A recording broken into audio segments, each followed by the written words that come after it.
예, 안녕하세요. 날마다 기막힌 정화의 박지원 목사입니다. 오늘은 좀 이렇게 새로운 분위기로 여러분들을 인사합니다. 벌써 4월이 지나고 5월이 되었습니다. 5월은 가정의 달이라고 합니다. 여러분들의 가정 가운데 하나님의 은혜와 평강이 늘 함께 하시기를 주님의 이름으로 기도하겠습니다. 이 가정이라는 것은 하나님께서 우리에게 주신 선물입니다. 하나님은 아담을 창조하시고 아담이 홀로 지내는 것을 보시면서 그에게 돕는 배필을 만들어 주셔서 인류 최초의 부부가 탄생하게 되고 가정이 탄생하게 되죠.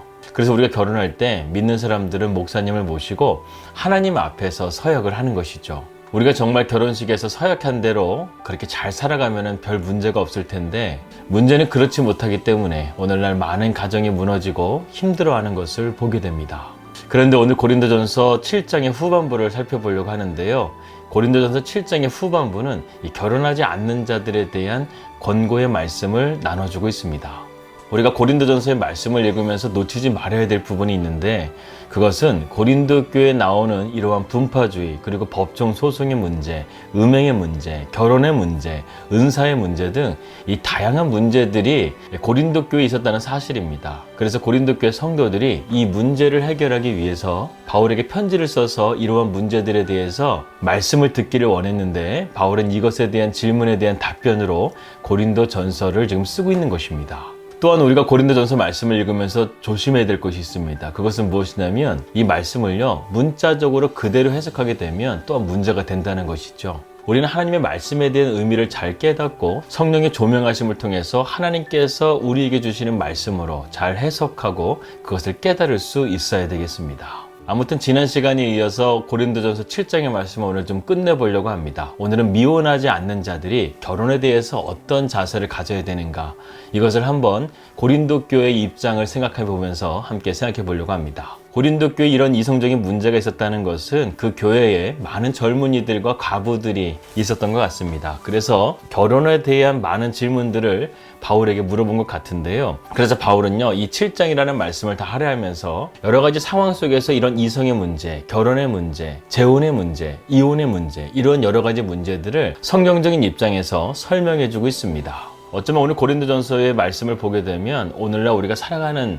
현대인들에게 잘 맞지 않는 부분들이 있기도 합니다.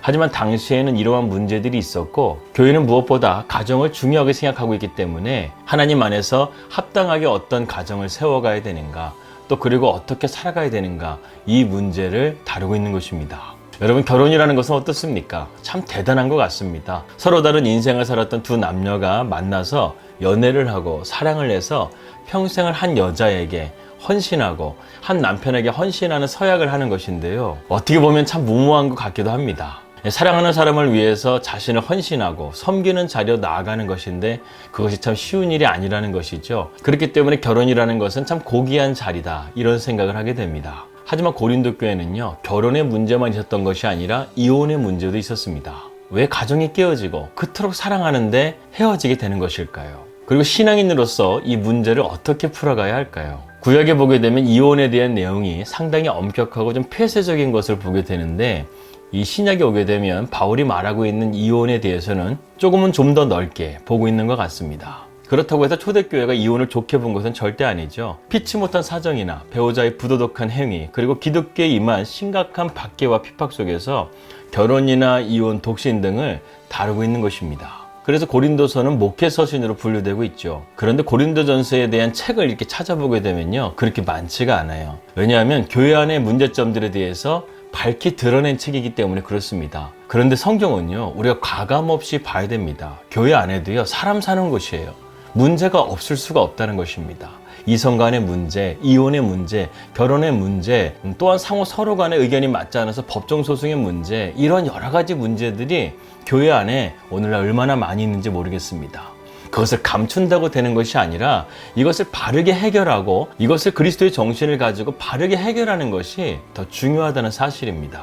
지금까지 교회는요, 너무나 겉으로 표장만 한 것 같아요. 그 안에서 썩는 것들, 성도들이 아파하고 상처받는 것들은 잘 드러나지 않고 보여주지 않는 것 같습니다. 물론 그것이 복음의 저해가 되기도 합니다. 하지만 그런 아픔을 외면시하고 언제나 교회는 좋은 곳이야, 항상 행복한 곳이야, 이렇게만 말한다고 한다면 교회는 진실하지 못한 거예요. 저는 교회가 이랬으면 좋겠습니다. 어떤 문제가 다가온다 할지라도 그 문제를 그리스도 안에서 풀어낼 수 있는 교회. 그래서 교회를 어떤 분들은 종합병원이라고 말하시는 분들도 있어요.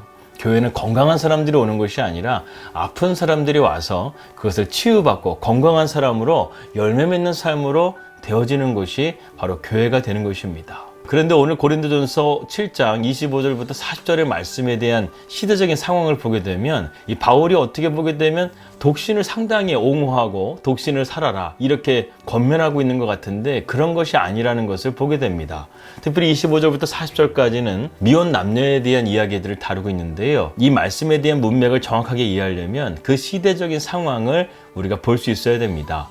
지금으로부터 2000년 전으로 돌아가게 되면 그 당시 로마 시대에는요 극심한 기근이 있었어요. 그리고 역사상 유례가 찾아볼 수 없는 지진들이 많이 있었습니다. 요한계시록의 말씀 보게 되면 이 소아시아의 교회들 중에 지진으로 인해서 큰 피해를 받았던 도시들이 상당히 많았습니다. 그 도시들뿐만 아니라 정말 많은 지진들 때문에 도시가 폐허가 된 곳이 많았는데 그로 인해서 그 도시를 재건하기 위해서 로마 중앙행정부에서 그 도시를 다시금 재건하도록 지원을 해줄 수밖에 없는 그런 상황이 된 것이죠. 여러분은 어떻겠습니까? 극심한 가뭄으로 인해서 수많은 사람들이 죽어가고 있어요. 그리고 지진으로 인해서 도시가 폐허가 되고 있어요.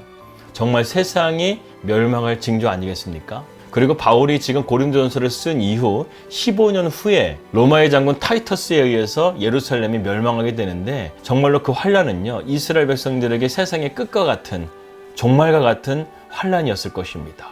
바울은 지금 에베소에서 이 고린도전서를 쓰고 있는데요. 주변의 정황을 보니까 이거 정말 하나님의 때가 가까이 올 것이라는 것을 감지하고 너희가 앞으로 큰 환란을 당하고 그것을 겪을 것인데 그 고통을 줄일 수 있는 방법은 너희가 결혼하는 것보다 차라리 혼자 지내는 것이 나을 거다. 이러한 염려의 마음에서 이들에게 권고하고 있는 것입니다. 그래서 28절의 말씀 보게 되면 그러나 장가가도 죄짓는 것이 아니요 처녀가 시집가도 죄짓는 것이 아니로되 이런 이들은 육신의 고난이 있으리니 나는 너희를 아끼노라. 이 바울은 지금 결혼을 하지 말라는 것이 아니에요. 결혼한 자들은 거기에 따르는 이러한 시련까지도 각오하고 너희가 결혼을 해야 된다는 것입니다. 오늘날 이 말씀은요 예비 부부들에게 아주 귀한 충고가 아닐 수 없습니다. 결혼을 할 때 너희가 신중하게 앞으로 부부로서 살아가기 위해서 너희가 노력하고 헌신하고 때로는 어려운 일들이 있다 할지라도 서로를 신뢰하며 믿음으로 나아갈 그런 각오를 가지고 너희가 결혼을 준비하고 있는가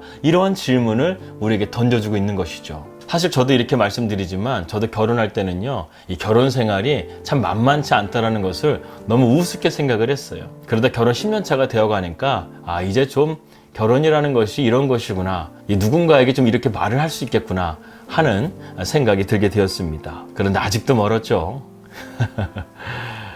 바울은 이렇게 고린도 교회를 염려하는 마음에서 너희들이 독신으로 지내는 것이 낫다. 이혼한 사람들은 다시 재혼하지 않는 게 낫다. 이렇게 좀 강조하면서 이야기를 하고 있습니다. 여러분 결혼에 가장 필요한 것은요 성숙한 인격이라고 생각합니다. 어떤 사람들은 나이가 먹게 되면 성숙할 것이라고 생각하는데 여러분 성숙과 연령은요 조금 도움이 될 뿐이지 나이가 먹었다고 해서 정말 성숙한 사람이 되는 것은 아닙니다. 바울은 우리가 정말 성숙한 사람이 되기 위해서는 주님을 바라봐야 된다는 것입니다. 초점을 주님께 바로 놓고 가야 된다고 우리에게 말씀하고 있는 거예요. 그렇다고 해서 바울이 지금 결혼한 남녀가 주님을 온전히 섬길 수 없다는 뜻이 아닙니다. 결혼을 하고서도 주님을 잘 섬기는 부부들이 많아요.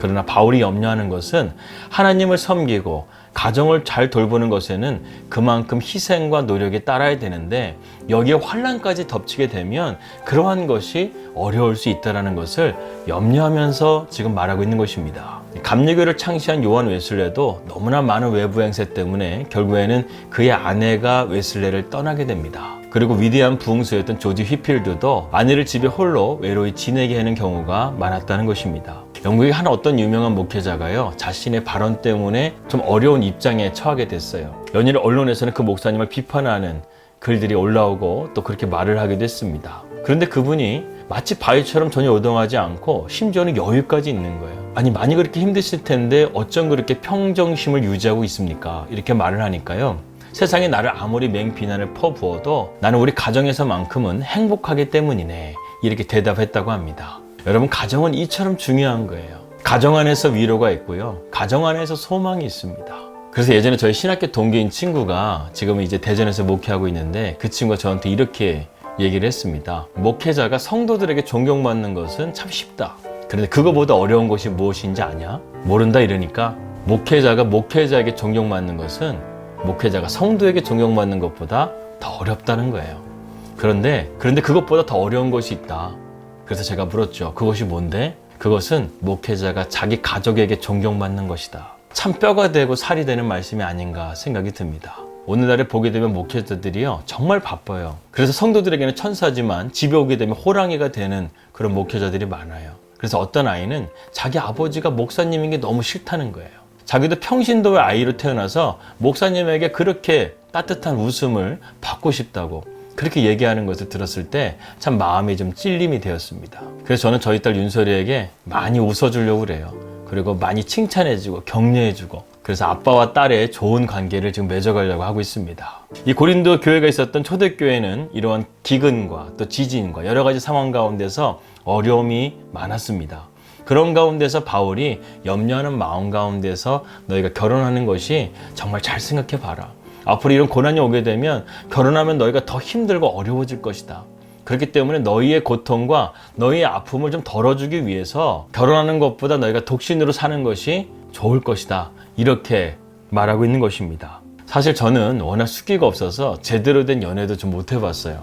그런데 결혼은 너무나 하고 싶은 거예요. 그래서 누굴 만나야 할지 그저 기도만 하고 있었는데 그런데 저의 멘토와 같은 이 형이자 목사님이 소개시켜줄 자매가 있다 가지고 내려가서 만난 사람이 지금의 아내가 되었습니다. 제가 이 말씀을 드리는 것은요 바울의 이러한 염려 이것을 한번 생각해 보라는 거예요. 오늘날에 결혼을 앞두고 있는 젊은이들에게 이런 충고를 하고 싶은 거예요. 젊은 나이 혈기 때문에 섣부른 이성교제를 할 수가 있어요. 그런데 잘못된 이성교제를 통해서 불행한 인생을 사는 경우들이 상당히 많은 것을 보게 됩니다. 이러한 실수를 줄이기 위해서는요 좋은 팁이 하나 있어요. 여러분들의 인생의 선배들, 부모님이나 아는 지인이나 아니면 목회자를 통해서 이성교제에 대해서 자문을 구하고 또한 신중하게 하는 것이 중요하다는 것입니다.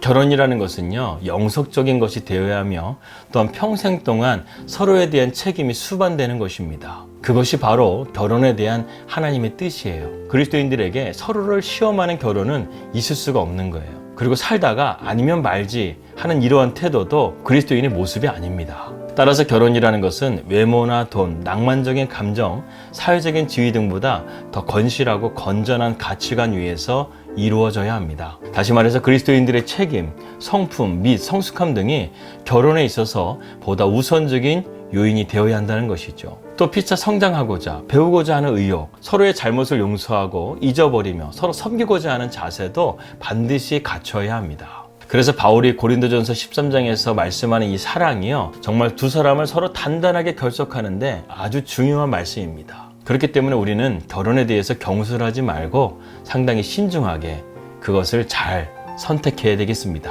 이제 아셨죠? 바울이 왜 독신에 대해서 이렇게 강조했는지. 그 시대에 여러 가지 어려움들이 많았기 때문에 그 어려움의 고통을 조금이라도 덜어주기 위한 목자의 마음으로 고린도 교회를 향해서 이렇게 편지를 쓴 것입니다. 그런데 이 말씀을 컨텍스트로 오늘날 우리에게 적용되는 말씀으로 본다고 한다면 결혼이라는 것은 상당히 신중하고 무거운 책임이 따르는 것이다. 그렇기 때문에 우리가 하나님 안에서 결혼을 잘 선택하고 결정하는 것이 중요하다. 이것을 우리가 바로 알고 여러분들의 자녀들에게 또한 앞으로 결혼을 앞두고 있는 예비 부부들에게 오늘 이 말씀이 여러분들에게 도움이 되었기를 바라겠습니다. 기도하겠습니다. 하나님 아버지 감사합니다. 가정의 달 5월이 시작되었습니다. 이번 한 달 동안 우리가 정말 가정을 다시 한번 잘 돌아보고 부부의 관계, 자녀와의 관계, 모든 관계 속에서 하나님께서 함께 해주셔서 가정이 회복되어지고 치유되는 놀라운 한 달이 될 수 있도록 인도하여 주시옵소서. 새로운 한 주도 우리가 주님의 말씀과 함께 동행하게 하여 주시고 언제나 주님과 동행하는 삶이 될 수 있도록 인도하여 주시옵소서. 예수님의 이름으로 기도하였습니다. 아멘. 평안한 하루 되시고요. 저는 내일 뵙도록 하겠습니다. 우리 믿음으로 승리합시다. 할렐루야.